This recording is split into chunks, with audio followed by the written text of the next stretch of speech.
Hello students, आज हम बात करेंगे हम कुछ कोल फील्ड्स या कुछ स्पेशल जो हमारे इंडस्ट्रियल फील्ड्स हैं पूरे वर्ल्ड के अंदर, उनकी हम ये बात करने आए हैं कि किस तरह से ये चलते थे। तो चलो हम पहले पढ़ते हैं कौन कौन से इंडस्ट्रियल रीजन थे वहाँ पे जो इम्पोर्टेंट हैं। पहला रीज़न है the Ruhr coal field Germany. ये इम्पोर्टेंट है, कई बार पूछा जाता है, बहुत बार क्वेश्चन आता है इसके ऊपर, तो इसको थोड़ा सा आप ध्यान से कर लीजिएगा। This has been one of the major industrial region of Europe for a long time. काफ़ी समय तक ये बहुत बड़ा इंडस्ट्रियल रीजन यूरोप का रहा। Coal and iron and steel formed the basis of the economy. और ये जो जर्मनी का था, ये कोल और आयरन बेस्ड इंडस्ट्रियल रीजन था जो स्टील बनाता था और जर्मनी की इकोनॉमी को भी सपोर्ट करता था। लेकिन धीरे धीरे क्या हुआ, the demand of coal decline. Coal की डिमांड कम होने लगी, इंडस्ट्री श्रिंक होना स्टार्ट हो गई और आयरन और जो था वो वहाँ पे ख़त्म होना शुरू हो गया। तो इस तरह से ये इंडस्ट्री जो है वहाँ पे जो स्टील और कोल इंडस्ट्री के रूप में कभी रूहर कोल फील्ड के नाम से जाना जाता था, लेकिन अभी कोल फील्ड और दूसरी इंडस्ट्री आयरन के ख़त्म होने से ये थोड़ी सी दिक्कत होना यहाँ पे स्टार्ट हुआ। लेकिन वहाँ इंडस्ट्री अभी भी है, इंडस्ट्री रही। अब हुआ क्या, कुछ वक्त के अकॉर्डिंग, कुछ समय के साथ साथ उसने अपने आप को, इस फील्ड की क्यों ज़्यादा बात की जाती है, क्वेश्चन आता है, क्योंकि इसने अपने को समय के अकॉर्डिंग चेंज कर लिया। वहाँ जो इंडस्ट्री थी, जो पुरानी स्टील इंडस्ट्री थी, उन्होंने अपने आप को चेंज कर लिया, कन्वर्ट कर लिया, वो न्यू इंडस्ट्री में कन्वर्ट हो गई। और जब जो नए जो रॉ मटेरियल था वो उसको वाटरवे के थ्रू वहाँ मिलना लगा। और वो वाटरवे कौन सा, राइन वाटरवे, जो आगे आप पढ़ोगे, वहाँ से उसको मिलना स्टार्ट हुआ। रूवर रिवर उसके साथ में आती है। तो the rover river is responsible for 80% of Germany total steel production. पहले जहाँ 80% स्टील प्रोडक्शन किया जाता था, अब वो बंद हो गया। लेकिन ये रीज़न बंद नहीं हुआ, ये इंडस्ट्रियल रीजन रिमेन है, अभी भी वहाँ पे है, और इसने चेंज कर लिया। Industrial structure have led to the decay of some areas. There are problems of industrial waste and pollution. अब जो दिक्कत वहाँ पे है, वो प्रॉब्लम्स कुछ और आना वहाँ पे स्टार्ट हो गया। रूरल रीजन के अंदर बात करते हैं तो जैसे जैसे कोयले की हम जो बात कर रहे थे, कोयले की डिमांड कम होगी, श्रिंक हो गया, लोहा वहाँ ख़त्म हो गया, लेकिन जो वाटरवे थे उनसे इन्होंने दूसरे चीज़ें जो है वो इंपोर्ट करना शुरू कर दिया। ये हम पढ़ चुके। अब यहाँ में धीरे धीरे अब ये जो है वो पोल्यूशन के रूप में ज़्यादा डेवलप होना स्टार्ट हो गया। अब यहाँ जो प्रॉब्लम है वो कौन सी डेवलप होनी शुरू हुई, वेस्ट, इंडस्ट्रियल वेस्ट की प्रॉब्लम स्टार्ट हो गई। ठीक है। अब जो फ्यूचर था, future prosperity of the rural is based less on the product of coal and steel, क्योंकि पॉल्यूशन ज़्यादा है, इंडस्ट्रियल वेस्ट ज़्यादा है।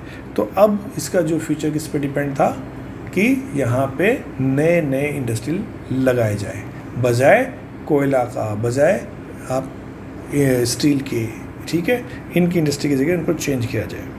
और ये स्टार्ट हुआ किस फॉर्म में, वहाँ पे ओपेल कार की असेंबली प्लांट लगा, केमिकल प्लांट वहाँ पे लगना स्टार्ट हुए, यूनिवर्सिटीज़ वहाँ पे बनना स्टार्ट हो गई। ठीक है। और इस तरह से रूरल कोल फील्ड ने अपनी जो इम्पोर्टेंस थी वो बरकरार रखी, अपनी इम्पोर्टेंस बनाए रखी, और यहाँ पे नए नए मार्केट बन गए। तो एक तरह से ये न्यू रूरल आपको डेवलप होता हुआ नज़र वहाँ पे आएगा, और नया लैंडस्केप न्यू रूरल का वहाँ पे देखने को मिलेगा। जो पुरानी चीज़ें थी वो अब धीरे धीरे ख़त्म हो रही है। अभी भी वो मेन मार्केट सेंटर है, अभी भी वो मेन इंडस्ट्री सेंटर है, लेकिन इंडस्ट्री बदल गई, और ये समय के साथ चेंज ही इसको फेमस कर गया। ठीक है। तो ये रूरल फील्ड हमारा था। दूसरा हमारे पास आती है आयरन एंड स्टील इंडस्ट्री, जिसकी हम बात करते हैं, है ना।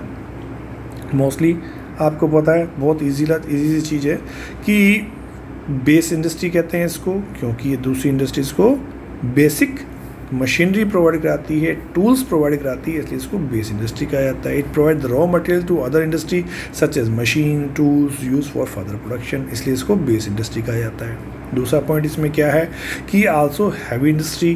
क्यों कहते हैं इसको हैवी इंडस्ट्री? क्योंकि ये बल्कि मटेरियल है, हैवी मटेरियल है, भारी है, तो ये भारी चीज़ें बनाते हैं, बल्कि मटेरियल बनाता है, तो इसको हम क्या कहेंगे? हैवी इंडस्ट्री कह देते हैं। Iron is extracted from iron ore से आयरन निकाला जाता है, उसको गलाया जाता है, स्मेल्टिंग की जाती है, ब्लास्ट फर्नेस किया जाता है, ठीक है। और इसमें कार्बन और लाइमस्टोन और दूसरी चीज़ें के थ्रू ब्लास्ट फर्नेसिंग करते हैं, उसको गलाते हैं, और जो गलने के बाद जो आयरन होता है वो जब ठंडा हो जाता है तो उसका पिग आयरन बनता है, ठीक है। और उसको हम स्टील में कन्वर्ट करने के लिए, उसको मजबूती प्रदान करने के लिए, स्ट्रेंथनिंग देने के लिए मैग्नीज मिलाते हैं उसके अंदर। तो ये सब आप पढ़ चुके हो पहले भी, तो इसलिए मैं थोड़ा सा चल रहा हूँ आगे। तो मैग्नीज मिला के उसको स्ट्रेंथ कर देते हैं, मजबूत बनाते हैं, अलॉय बना देते हैं उसको। फिर अब ये इंडस्ट्री कहाँ पे इंटीग्रेटेड होगी, कहाँ पे इकट्ठी है, कहाँ ये बनी हुई है? तो ट्रेडिशनली हम इसकी बात करें कि कहाँ पे, तो ये mostly source of raw material के पास में लगती थी। जहाँ आयरन ओर मिल जाए या कोल मिल जाए, वहाँ पे मैग्नीज मिल जाए, वहाँ पे लाइमस्टोन मिल जाए, तो ऐसी जगहों पे जहाँ आसपास ये दो तीन चीज़ें मिलती थी, उस जगह पे ये इंडस्ट्री लोकेट होती थी, अपनी इंडस्ट्री लग जाती। At place where they could be the easily brought. दूसरी, ये पोर्ट्स के पास जहाँ से इनको ट्रांसपोर्टेशन की फैसिलिटी अच्छी हो, मॉल को ले जाने की फैसिलिटी अच्छी हो, वो वहाँ पे लगती थी। लेकिन अब एक नया कॉन्सेप्ट स्टार्ट हो गया, क्योंकि जैसे जैसे रॉ मटेरियल कम होता जा रहा है, नेचर से हमने एक्सट्रैक्ट कर चुके हैं, तो मिनी स्टील मिल्स भी लगना स्टार्ट होगी। और इनके लिए क्या है, ये कहाँ लगती है? ये मार्केट के पास में लगती है, बजाय रॉ मटेरियल जहाँ से निकलता है वहाँ पे। क्यों? क्योंकि ये जो मिनी स्टील इंडस्ट्रीज जो है वो किसके ऊपर डिपेंडेंट है? जो स्क्रैप्स मिलते हैं मार्केट में, जो कबाड़ मिलता है, कबाड़ के ऊपर डिपेंडेंट है ये। कबाड़ के अंदर जो मेटल मिलता है, जो लोहा मिलता है, उसको गला के ये वापस उसको दूसरा फॉर्म में कन्वर्ट करती है। तो these are less expensive to build and operate and can be located near the market because of the abundance of the scrap metal which is the main input raw material है इनका। तो traditional मिल से ये थोड़ा सा हटके होगी, okay. तो ये स्क्रैप के ऊपर डिपेंडेंट है। Most of the steel was produce at the large integrated plants, but mini mill are limited to just one step process steel making and gaining around. तो ज़्यादातर अभी भी जो प्रोडक्शन है वो कहाँ पे हो रहा है? ट्रेडिशनल रूप में ही हो रहा है, उसी हिसाब से हो रहा है, लेकिन फिर भी ये मिनी स्टील इंडस्ट्रीज अब डेवलप होने लगी है। अब इन स्टील इंडस्ट्री का डिस्ट्रीब्यूशन वर्ल्ड में कहाँ पे, कैसे ये थोड़ा सा आपने को देखना है।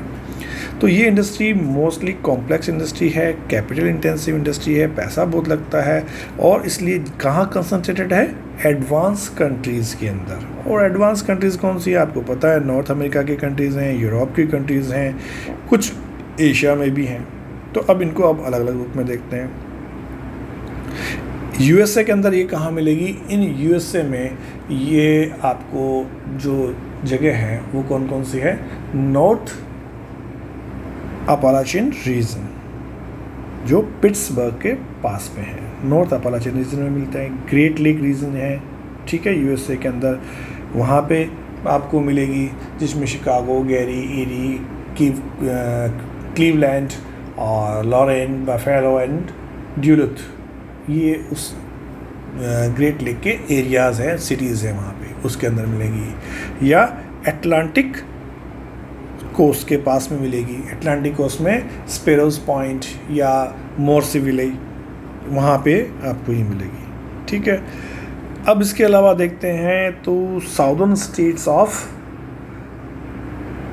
अल्बामा, यूरोप के अंदर, ये यूएसए के अंदर ही है, वहाँ आपको मिल जाएगी। यूएसए में सारी चीज़ें, यूएसए की बात कर रहे हैं। एक चीज़ यहाँ पे नोट कीजिएगा, Pittsburgh area is now losing ground.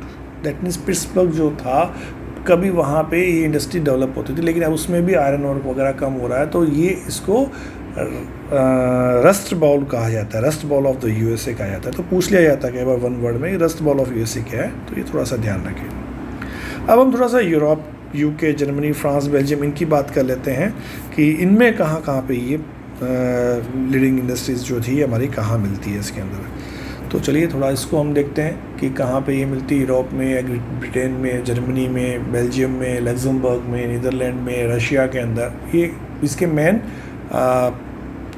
Countries हैं जहाँ पे ये इंडस्ट्रीज़ अपना प्रोडक्ट बनाती हैं।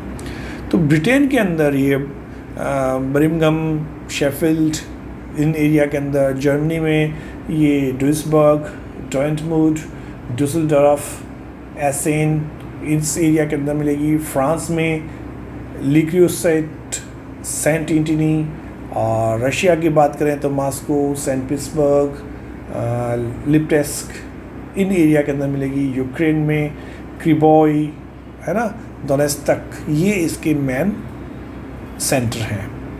एशिया की बात करते हैं तो जापान में नागासाकी, टोक्यो, योकोहामा।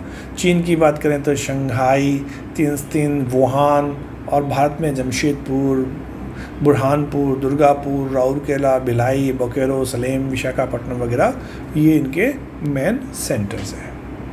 ठीक है, तो इन सब सेंटर्स को आप थोड़ा सा एटलस में देखिए, आप लोकेशन देखिए, क्योंकि ये लोकेशन आती है, ये 5 इंडस्ट्रियल लोकेशन आपके मैप के अंदर भी है, जो Appalachian region, great lake region, Atlantic region, Ruhr region, ये आपके मैप बेस क्वेश्चन भी बनता है, तो इसलिए आप इसको अच्छे से मैप के अंदर भी देखिए। ठीक है, आज इतना ही करते हैं, कल बाकी जो कॉटन इंडस्ट्री है वो दोनों देखेंगे। Thank you.